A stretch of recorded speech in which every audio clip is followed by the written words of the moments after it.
Airport पहुंचते ही मैं बैंगलोर जाने वाले यात्रियों की लाइन में लग गया था। वैसे तो पहले भी बैंगलोर बहुत बार हो आया हूँ, लेकिन इस बार का उत्साह अलग ही था। मेरे कॉलेज के दोस्त चिराग की शादी थी। उम्मीद थी इस बहाने कॉलेज के बाकी दोस्त भी मिल जाएंगे, अच्छा खासा रीयूनियन हो जाएगा। पर यह रीयूनियन एयरपोर्ट से ही आरंभ हो जाएगा, ऐसी उम्मीद नहीं थी। मुझे लाइन में खड़े हुए अभी 5 मिनट ही हुए थे कि मेरा ध्यान अपने से 2 नंबर आगे खड़ी सहयात्री पर गया। लंबे बाल, लंबा कद, कोड़ी बाहों वाली वह लड़की पीछे से बिल्कुल निकिता लग रही थी। निकिता, मेरी कॉलेज की सहपाठी, मेरी एक्स गर्लफ्रेंड। हो ना हो, यह भी जरूर शादी में ही शामिल होने जा रही होगी। चिराग हमारा कॉमन फ्रेंड था और उसकी मंगेतर निकिता की बेस्ट फ्रेंड। मैं उसके ख्यालों में डूबा रह गया और वह घूमकर मेरे पास से बोर्डिंग पास झुलाती हुई गुजर गई। 100% वही थी। उसका रंग पहले से और भी निखर आया था। महंगे चश्मे और कपड़ों में वह बला की आकर्षक लग रही थी। या तो उसने मुझे नहीं देखा और पहचाना था, या फिर देखकर भी उपेक्षित छोड़ देना बेहतर समझा था। लाइन में आगे खिसकते मेरे कदम अतीत में खिसकते जा रहे मेरे मन को साथ घसीट पाने में असमर्थ थे।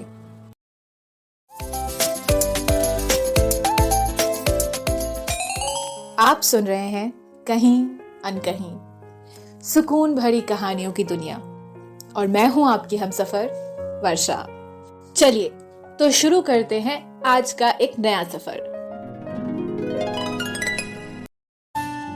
4 साल गुजर चुके थे, पर कॉलेज में दोस्तों के साथ गुजरा समय इतना जीवंत था कि आज भी आंखों के सम्मुख एक एक पल सजीव हो उठा था। निकिता मेरी गर्लफ्रेंड कब और कैसे बनी मुझे ध्यान नहीं, क्योंकि तब आधुनिक कपड़े, गॉगल्स, बाइक की तरह गर्लफ्रेंड रखना भी एक स्टेटस सिंबल था। साथ घूमने फिरने, दोस्तों को दिखाने के लिए एक गर्लफ्रेंड होना जरूरी था। उससे कब, कहाँ, कैसे मुलाकात हुई, कैसे प्यार हुआ, यह सब जानने में किसी की रुचि नहीं होती थी।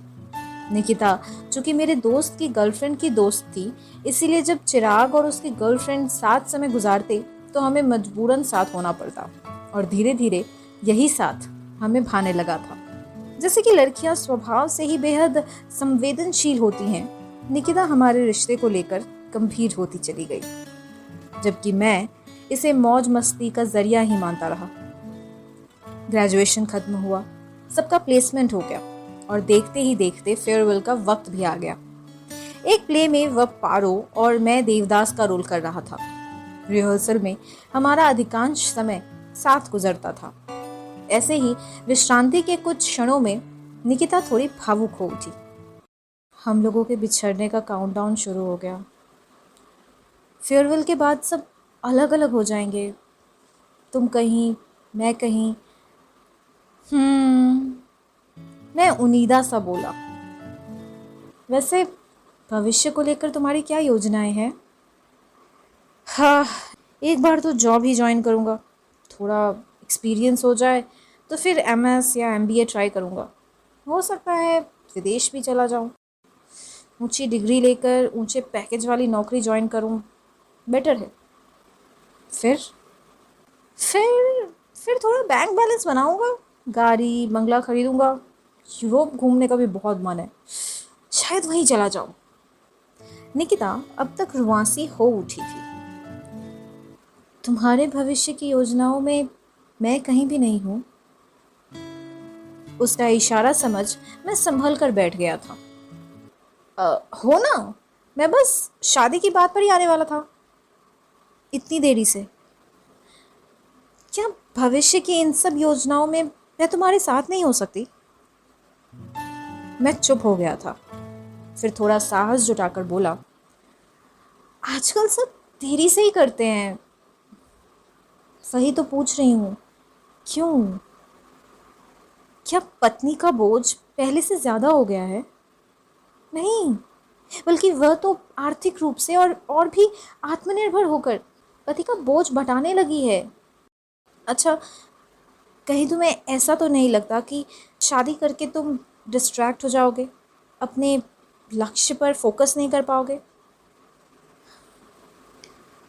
हाँ, शायद ऐसा ही, मैंने थूक गटकते हुए कहा। उसके खुलकर आक्रामक रवैये से मैं बौखला गया था। तो यहाँ भी तुम लड़के गलत हो।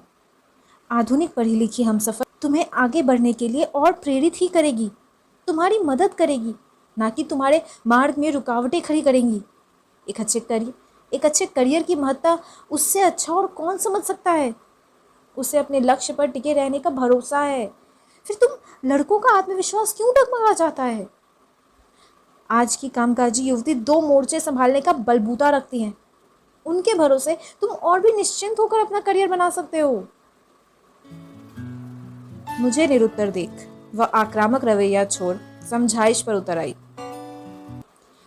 देखो जय, हर काम का एक उपयुक्त वक्त होता है, और यदि कोई विशेष मजबूरी ना हो तो वह काम वक्त रहते पूरा कर लेना चाहिए।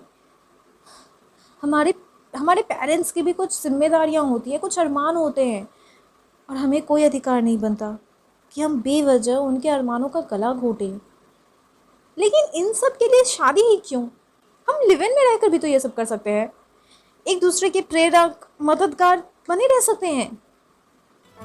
मैं अब निर्लज्जता और ढिठाई पर उतर आया था, लेकिन निकिता सन्न रह गई थी और उसे मुझसे ऐसे प्रस्ताव की उम्मीद कतई नहीं थी। तुम इतने असंस्कारी कैसे हो सकते हो? उसकी आंखों में आंसू थे। शायद उसे गहरा धक्का लगा था। दोस्त रिहर्सल के लिए बुलाने आ गए तो हमारा वार्तालाप अधूरा रह गया था। अधूरा कहना शायद गलत होगा, क्योंकि निकिता की ओर से वार्तालाप वहीं उसे क्षण हमेशा के लिए थम गया था। उसने एक कभी ना टूटने वाली चुप्पी साध ली थी। मैं अपने प्रस्ताव पर शर्मिंदा था, लेकिन कुछ भी कहने करने का साहस नहीं जुटा पा रहा था। और इसी ऊहापोह में फेयरवेल के बाद सब अपने अपने रास्ते चले गए। इस बीच मैंने पोस्ट ग्रेजुएशन और फिर नौकरी भी ज्वाइन कर ली थी। घर वालों की ओर से शादी का दबाव बढ़ता जा रहा था, लेकिन मेरा अपराध बोध ग्रस्त मन इसके लिए तैयार नहीं हो पा रहा था। आज एयरपोर्ट पर निकिता को देखकर यह अपराध बोध एक बार फिर दस्तक उठा था। पीछे से किसी ने हिलाया तो मेरी चेतना लौटी। मेरा नंबर आ चुका था। सारी औपचारिकताओं से निपटते मेरी आंखें निकिता को ही खोजती रहीं। यात्रियों के रेले में वह जाने कहाँ गुम हो गई थी, या जानबूझकर मुझसे छुप रही थी। पूरे रास्ते मैं उसी के बारे में सोचता रहा। उसने शादी कर ली होगी या नहीं? यदि नहीं की होगी तो क्या मुझे उसे प्रपोज कर देना चाहिए? खैर, बैंगलोर शादी में तो मुलाकात हो ही जाएगी, पर मुलाकात हुई भी और नहीं भी, क्योंकि शादी में जितनी बार भी हम आमने सामने हुए, निकिता बहाना बनाकर इधर उधर हो लेती थी। अब तक मैंने यह तो पता लगा ही लिया था कि विदेश से उच्च शिक्षा प्राप्त कर वह एक प्रतिष्ठित यूनिवर्सिटी में पढ़ाने लगी है, और शायद आगे रिसर्च वर्क के लिए फिर विदेश चली जाए। निकिता को लेकर मेरी बेचैनी दोस्तों से छिपी नहीं थी, इसीलिए वे छेड़खानी का मजा ले रहे थे। बेटा, अब तो तू सारी जिंदगी देवदास बनकर ही घूम। यह चिड़िया तो आजकल में फिर से विदेश फुर्र होने वाली है। पर मैं हार मानने वाला नहीं था। मौका देखकर एकांत में मैंने निकिता के सम्मुख शादी का प्रस्ताव रख ही दिया। जैसे कि उम्मीद थी, वह शेरनी की तरह बिफर गई। आपको क्या उम्मीद थी देव बाबू, कि मैं पारो बनकर सारी उम्र आपके नाम का दिया जलाकर आपका इंतजार करती रहूंगी? जिस तरह बहुत डराने पर डर खत्म हो जाता है, बहुत दबाने पर भूख खत्म हो जाती है, वैसे ही तुम्हारे साथ जिंदगी गुजारने की मेरी हसरत बहुत पहले खत्म हो चुकी है। प्यार का फूल मेरी जिंदगी की डाली से झड़ चुका है, और झड़े हुए फूल कभी वापस नहीं खिलते। मैं रिसर्च के लिए विदेश जा रही हूँ।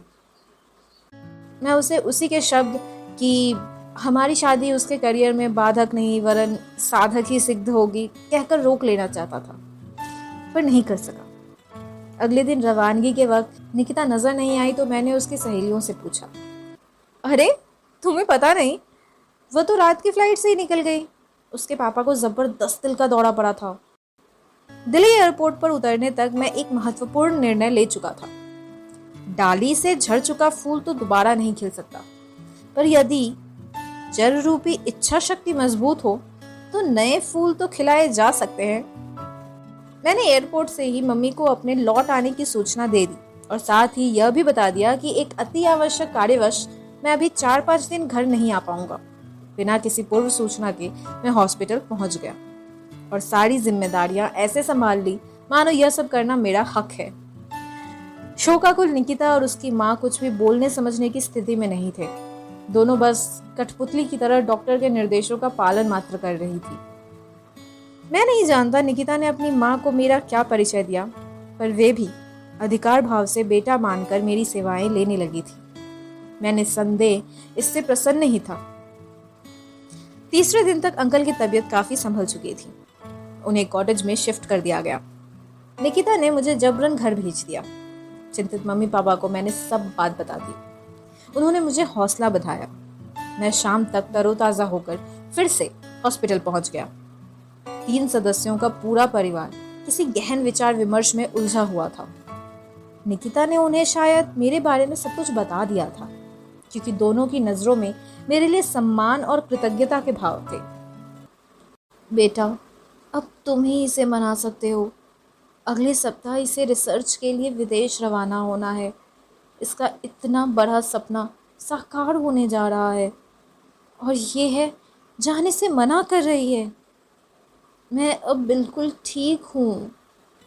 अंकल बोले, ऐसी हालात में यहाँ कौन संभालेगा आपको? मेरे सिवाय कौन है आपका? मैं हूं ना, मैं संभालूंगा। मिस्टर जय, मैंने आपको अभी ये अधिकार नहीं दिया है। निकिता का स्वर फिर से तिक्त हो गया था। अब बस भी कर बेटी, बात को रबर की तरह खींचने में किसी का भला नहीं है। आंटी बोल उठी। हाँ बेटी, मेरा भी यही कहना है। तुम दोनों आपस में सलाह कर इस झगड़े को अब यहीं खत्म कर दो। उनके इशारे पर हम टहलते हुए बाहर निकल आए थे। तुमने तो मेरे मम्मी पापा को भी अपने वश में कर लिया है, निकिता ने बनावटी उल्हना दिया। अरे भी से मतलब? निकिता शर्मा गई तो अपनी जीत पर मेरा चेहरा प्रसन्नता से खिल उठा। आखिर मैं डाली पर फिर से फूल खिलाने में कामयाब हो ही गया था। अपनी मूंछों पर ताव देते हुए मैं बोल उठा, यह आज का देवदास है मैडम, मरने में नहीं लड़ने में विश्वास रखता है।